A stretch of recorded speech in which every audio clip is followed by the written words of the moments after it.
নমস্কাৰ ৰাইজ, স্বাগতম জনাইছোঁ মোৰ নতুন চেনেলটো লৈ সপোন। আশা কৰোঁ আপোনালোক ভালে আছে। আজি এপ্ৰিলৰ 14 তাৰিখ, সকলোলৈকে ৰঙালী বিহুৰ শুভেচ্ছা যাচিলোঁ। আজ বিহু বুলি ওলাই আহিলোঁ ৰংঘৰ বাকৰিত মুকলি বিহু চাবলৈ।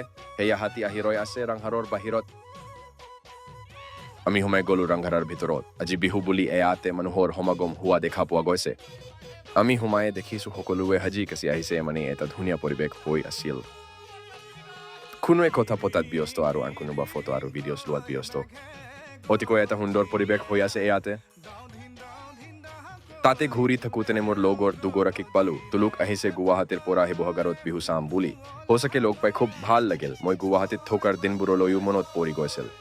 মোৰ লগৰ গৰাকীৰ গোটেই ফেমিলিও আহিছিলে শিৱসাগৰত বিহু চাবলৈ। তেওঁলোকক উজনি অসমৰ বিহু দেখুৱাবলৈ পাই মই নিজকে গৌৰৱ অনুভৱ কৰিছোঁ।